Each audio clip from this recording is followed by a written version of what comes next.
ಮತದಾನ ಹಕ್ಕು ಉಳಿಯಲೇಬೇಕು. ಸಿಪಿಐಎಂ ಜಿಂದಾಬಾದ್. ಜನಾಕ್ರೋಶ ರ್ಯಾಲಿಯ ಬೇಡಿಕೆಗಳೆಲ್ಲವೂ ಕೂಡ ಈಡೇರಲೇಬೇಕು.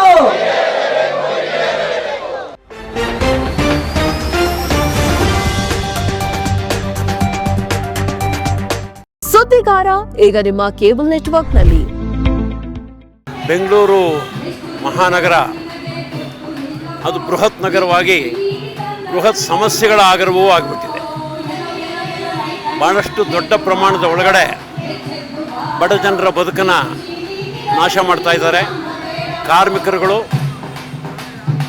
ಎಲ್ಲ ಮಾಧ್ಯಮಗಳಲ್ಲಿ ಇರುವಂಥ ಇವರು ಸೇರಿಕೊಂಡು ಫ್ಯಾಕ್ಟ್ರಿಗಳ ಕಾರ್ಮಿಕರು, ಅಸಂಘಟಿತ ಕಾರ್ಮಿಕರು ಯಾರಿಗೂ ಕೂಡ ಸ್ವಂತ ಮನೆಯನ್ನು ಪಡೆಯುವಂಥ ಭಾಗ್ಯವೇ ಇಲ್ದಂಗಾಗಿದೆ.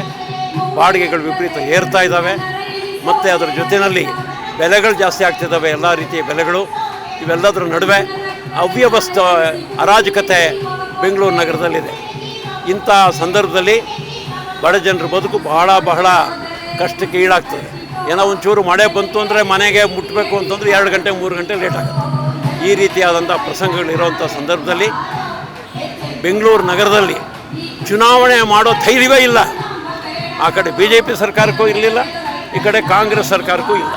ಅವರಾಗಲೇ ಅಧಿಕಾರಕ್ಕೆ ಬಂದು 2.5 ವರ್ಷ ಆಯಿತು. ಆದರೆ ಚುನಾವಣೆ ಮಾಡೋ ಧೈರ್ಯ ತೋರಿಸ್ತದೆ. ಯಾಕೆ?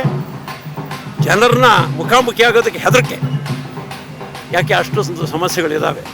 ಅಂಥ ಸಂದರ್ಭದಲ್ಲಿ ಜನರ ಹೊಟ್ಟೆ ಒಳಗಡೆ ಇರುವಂಥ ಕೆಂಡ, ಆ ಸುಡು ಕೆಂಡ ಏನಿದೆ, ಆ ಸಮಸ್ಯೆಗಳ ಸುಡು ಕೆಂಡವನ್ನು ಹೊರಗಡೆ ಎಲ್ರಿಗೂ ಕೂಡ ತೆರೆದು ತೋರಿಸ್ಬೇಕು, ಸರ್ಕಾರದ ಕಣ್ಣು ತೆರೆಸಬೇಕು ಅಂಥೇಳಿ ಈ ಒಂದು ಇದನ್ನು ಪ್ರತಿಭಟನಾ ಸಭೆಯನ್ನು ನಡೆಸಲಾಗಿದೆ. ಕೇಂದ್ರದ BJP ಸರ್ಕಾರವೂ ದೇಶದ ಸಂಪತ್ತನ್ನು ಮಾರಾಟ ಮಾಡಲಿಕ್ಕೆ ಮಾಡ್ತಾ ಇದೆ. ಅದರ ದೆಸೆಯಲ್ಲಿ ಇವತ್ತು ರಾಜ್ಯ ಕಾಂಗ್ರೆಸ್ ಸರ್ಕಾರ ಕೂಡ ಸರ್ಕಾರಿ ಖಾಸಗಿ ಸಹಭಾಗಿತ್ವದಲ್ಲಿ ಇವತ್ತು ವಿವಿಧ ಯೋಜನೆಗಳನ್ನು, ಇವತ್ತು ಟನಲ್ ರಸ್ತೆ ಮಾಡ್ತೀವಿ ಅಂತೇಳಿ ದುಬಾರಿ ವೆಚ್ಚದಲ್ಲಿ ಇವತ್ತು ಜನರಿಗೆ ಪ್ರಯೋಜನ ಆಗದೇ ಇರತಕ್ಕಂಥ ಇವತ್ತು ಯೋಜನೆಯನ್ನು ಇವತ್ತು ಪ್ರಕಟ ಮಾಡಿದ್ದಾರೆ. ಹೆಬ್ಬಾಳದಿಂದ ಸಿಲ್ಕ್ ಬೋರ್ಡ್ ತನಕ. ಅದೇ ರೀತಿ ಕಸದ ನಿರ್ವಹಣೆ ಬೆಂಗಳೂರು ಇಲ್ಲಿ ಗಂಭೀರ ಸಮಸ್ಯೆ, ಅದರ ಪರಿಹಾರ ಮಾಡಲಿಕ್ಕೆ ಗಮನ ಹರಿಸ್ತಾ ಇಲ್ಲ. ಭ್ರಷ್ಟಾಚಾರ ಅದರಲ್ಲಿ ಇದೆ ಇವತ್ತು. ಆದರೆ ಇವತ್ತು 30 ವರ್ಷಗಳ ದೀರ್ಘಾವಧಿಗೆ ಇವತ್ತು 39,000 ಕೋಟಿಗೆ ಇವತ್ತು ಟೆಂಡರ್ ನೀಡಿ ಒಬ್ಬರಿಗೆ ನೀಡಲಿಕ್ಕೆ ಮುಂದಾಗ್ತಿರ್ತಿದೆ.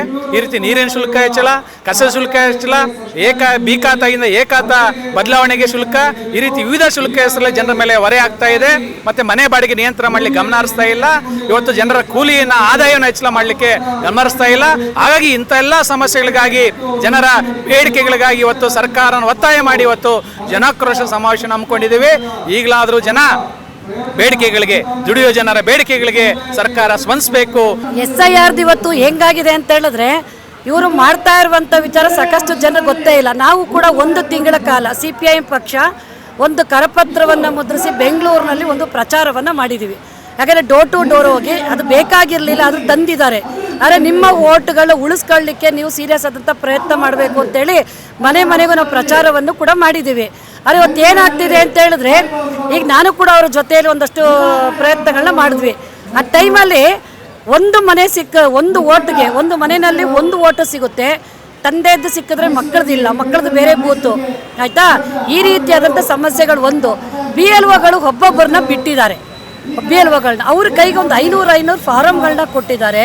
ಅವ್ರು ಫೋಟೋ ತೆಗಿಬೇಕು, ಅವ್ರು ಹುಡುಕಿ ಕೊಡಬೇಕು, ಮಾಡಬೇಕು ಅಂತ ಹೇಳುವಾಗ BLA 2 ಏನು ಇವತ್ತು ಇದ್ದೀವಿ, ಆಲ್ ಪಾರ್ಟೀಸ್ಗಳು ಲೀಡರ್ಗಳು ಅವ್ರ ಜೊತೆಗೆ ಹೋಗ್ತಿರೋದ್ರಿಂದ BLOಗಳಿಗೊಂದು ಸ್ವಲ್ಪ ಸಹಾಯ ಆಗ್ತಿದೆ. ಬಿಟ್ಟರೆ ಅವರು ಹುಡುಕಿ ತಡಕೆ, ಯಾಕೆ ಅಂತಂದರೆ ಅದೇ ಏರಿಯಾದವರು ಆದರೆ ಆ ಪ್ರದೇಶ ಗೊತ್ತಿರುತ್ತೆ, ಹುಡುಕಿ ಕೊಡ್ಬೋದು. ಇವತ್ತು ಬೇರೆ ಬೇರೆ ಕಡೆಗಳಿಂದ ಟೀಚರ್ಸ್ಗಳನ್ನ ಅಲ್ಲಿ ಇಲ್ಲಿ ಹಾಕಿರುವಾಗ ಅವ್ರಿಗೆ ಏರಿಯಾಗಳು ಗೊತ್ತಿಲ್ಲ, ಏನಿಲ್ಲ. ಪಾಪ ನಿಜವಾಗ್ಲೂ ದಿನಪೂರ್ತಿ ಹುಡುಕರು ಒಂದು 20-30 ಜನರಿಗೆ ಮಾತ್ರ ಅವರು ತಲುಪಿಸ್ಲಿಕ್ಕೆ ಸಾಧ್ಯ ಆಗ್ತಿದೆ. ಇದು ತುಂಬಾ ಇದು. ಹಾಗಾಗಿ ಜನ ಕೇಳ್ತಾರೆ, ನಾವೇನೋ ಫ್ರೀಯಾಗಿ ಕೂತಿದ್ದೀವ, ಕೆಲಸ ಕಾರ್ಯ ಬಿಟ್ಟು ಅದಕ್ಕೆ ಇವರು ಈ ರೀತಿಯಾಗಿ ನಮಗೆ ತೊಂದರೆ ಕೊಡ್ತಿದ್ದಾರೆ ಅಂತೇಳಿ ಜನ ಇವತ್ತು ಬೀದಿಯಲ್ಲೂ ಮಾತಾಡ್ತಿದ್ದಾರೆ. ಯಾಕೆಂದರೆ ಅವ್ರು ಓಟ್ ಅದನ್ನು ಮಿಸ್ ಆಯಿತು ಅಂತಲೇ SIR ಅಲ್ಲಿ ಮಿಸ್ ಆದರೆ ನಮ್ಮ ಓಟ್ ಹೋಗುತ್ತೆ ಅನ್ನೋಂಥ ಕಾರಣಕ್ಕಾಗಿ ಇವತ್ತು ಎಷ್ಟು ಒದ್ದಾಡ್ತಿದ್ದಾರೆ ಅಂತ ಅವ್ರು ಬರ್ಸ್ಕೊಳಕ್ಕೆ ಬರ್ತಿಲ್ಲ. 2002 ಅಲ್ಲಿ ಹೆಸರು ಎಲ್ಲಿದೆ ಏನಂತ ಗೊತ್ತಿಲ್ಲ. ಯಾಕಂದರೆ 23-24 ವರ್ಷದ ಹಿಂದೆ 2002ರಲ್ಲಿ ಏನೋ ಬಾಡಿಗೆ ಮನೇಲಿರೋರು ಎಲ್ಲಿದ್ದೆ, ಎಷ್ಟು ಮನೆ ಚೇಂಜ್ ಮಾಡಿರ್ತಾರೆ, ಇವೆಲ್ಲವೂ ಕೂಡ ಸಮಸ್ಯೆಯಾಗಿ ತುಂಬಾ ನರಳ್ತಿದ್ದಾರೆ. ನಮಗನ್ಸುತ್ತೆ ಇವರ ಈ ವಾತಾವರಣ ಅಂತಂದರೆ ಬೆಂಗಳೂರಿನಲ್ಲಿ ಸಾಕಷ್ಟು ಜನ ಓಟನ್ನ ಕಳ್ಕೊಳ್ಳುವಂಥ ವಾತಾವರಣ ಇವತ್ತು ಕಾಣ್ತಾ ಇದೆ.